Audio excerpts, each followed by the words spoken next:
There is a problem in modern day anime. It's not that the industry is capitalizing on poor animators, giving them almost slave-like wages, yet the demand is so high that they overwork themselves to the point of abuse. Yeah, definitely not that. No, the problem I wanted to talk about is actually linked to a flaw in the human mind. That is, when presented with too many options, we as people oftentimes get overwhelmed and just don't make the best choices. I bring this up because it happens every anime season. With large waves of new animes coming out daily, it can oftentimes be easily overwhelming. Some seasons are easier to know what to pick and choose from because some titles have large hype surrounding them or just being sequels of already popular series. This season, for example, has Miss Kobashi's Dragon Maid Season 2 and of course Slime Season 2. So there, boom, problem solved. I know what I'm watching, you know what you're watching. But wait, hold your horses. What if I don't actually like these two titles? Oh, a new problem has arrived. This season of anime actually does not have any big heavy hitter names to carry the load like prior seasons had. Last season had big names like My Hero Academia Season 5, Nagatoro, and To Your Eternity. All major titles that had something for everyone.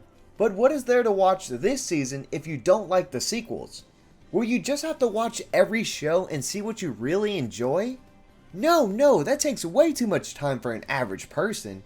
Also, I doubt the average anime viewer has that much of an attention span. It really do be tough out there as someone who wants to min-max your time with watching anime. If there was only a giant weeb who had time to watch everything and tell you about a really exciting anime with a great premise, great waifus, and a great mystery that you should really watch. Oh my gosh, wait, that's actually me! The Detective Is Already Dead isn't the most creative story in the whole wide world. An average main character with the gimmick of being super unfortunate is thrusted into a whole new world because of an out-of-this-world girl. There are androids, magic items that grant powers like flight, bits of fan service. Like, come on, look at this shot of the tag of her tights. Ooh, and of course, tons of cute waifu moments. When looking outside in on this anime, it just seems like a bunch of tropes mixed into an anime hoping that something sticks. But when you actually sit down and watch the anime, it all blends together so well. There is a moment where our main female lead, Siesta, is having a full-blown gun battle with a semi-human android with a Tokyo Ghoul Kagune running out of his ear, all while flying on a plane. What? Yes, you heard that correctly. The battle blends together a crazy fantasy world with Siesta's magic gun, the villain's insane android abilities, and the mystery of what the hell this world is all about. All while backed with gorgeous battle animations. I haven't seen a girl so great with a musket since Mammy was slanging that thing around before she died. Wait, what? Too soon. It's been years. It's been a decade, I think. Oh, okay. Oh, never mind. I'm sorry. Didn't mean to bring that up. Old wounds, my bad. Besides being an absolute beast of a fighter on the battlefield, Siesta shows she is a woman of many talents as she is also in contention already for Best Girl of the Season. When she is not out fighting world-ending evil organizations, she is more than charming with her quirky personality and all-around mysterious aura. Whether she is sitting around eating pizza, reading magazines CC Code Geass style, or out solving middle school mysteries, Siesta always poses questions that make you think about what the hell she is talking about. In reality, everything she says has a purpose to solving the current mystery that awaits the detective sidekick duo. It's kinda like she is giving puzzle pieces to us and the main character Kimi to put together. That is what really helps sell the mystery aspect of this show. Little interactions like these help solidify the mystery of the universe that these characters inhabit. What is the organization that Siesta works for like? Does Kimi have a past with Siesta? What is the evil organization's reason for wanting to destroy the world? Questions like these are all pulls for viewers to want to keep tuning in to gain the answers. Just when you think you have a grasp of what is going on, you are instantly thrown curveball after curveball, really keeping you engrossed always. I would like to say that the mysteries are the main pull of the show, but it is oftentimes subverted by the insanely entertaining situations our characters find themselves in. Okay, hear me out. There is the moment where our main leads, Kimi and Siesta, are chasing a middle school drug dealer, and they just stop and have a cosplay party. Yeah, I'm being 100% serious.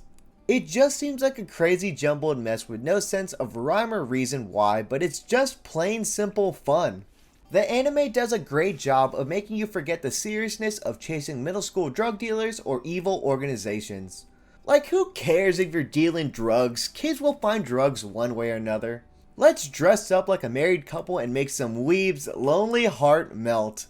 Alright, I am legally obligated to tell you that kids don't do drugs. Please, it was a joke. It seems as if the anime knows that the problem that mystery shows in general sometimes face is that when the mystery isn't at its peak interest, viewers fall off. To fix that problem, the show tries to make you fall in love with the characters and the way they interact with each other. It's a solid duality that keeps everything feeling interesting and fast-paced, even though the mystery is sometimes put on hold for silly things. It's one of the major reasons why this show can feel like such a blast from your everyday mystery anime. But don't you mystery buffs be turned off because you think this is just a slice of life with a dash of riddles. Because trust me, after watching episode 1, you'll figure out there is so much more to these characters and the world presented because the detective is already dead. I think one reason why I really enjoyed this show is that from the first episode, I got that feeling of escapism that I felt when I was in middle school. I know these characters may look like full-grown adults who work 9 to 5s, but they are in fact middle schoolers. And for me, that time of my life was extremely rough. I often sat in classrooms thinking, man, I wish I had friends. I wish I could go on adventures that a kid like me could only dream of. To see Kimi, an average lonely middle schooler, get to go on these wild adventures with a world-class detective is only something a 14-year-old me could only dream about. To be able to escape the mundane, everyday life of growing up and instead run around encountering androids, world-class detectives, and more sound like an absolute dream.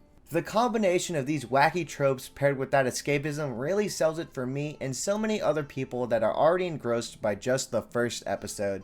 Oh my gosh, I can't believe that the projectism of an anime protagonist actually got me for once. Yes, I am projecting, okay? Give me a break.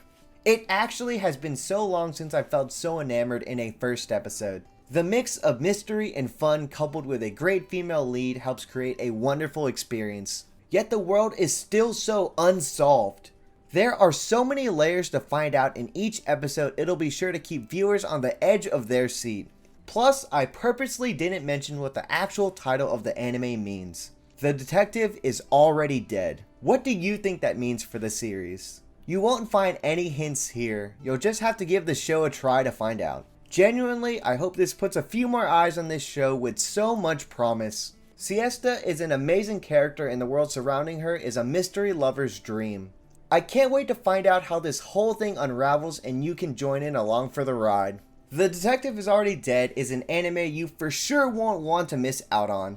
So what are you waiting for? Get to watching. You have a whole 40-minute episode ahead of you.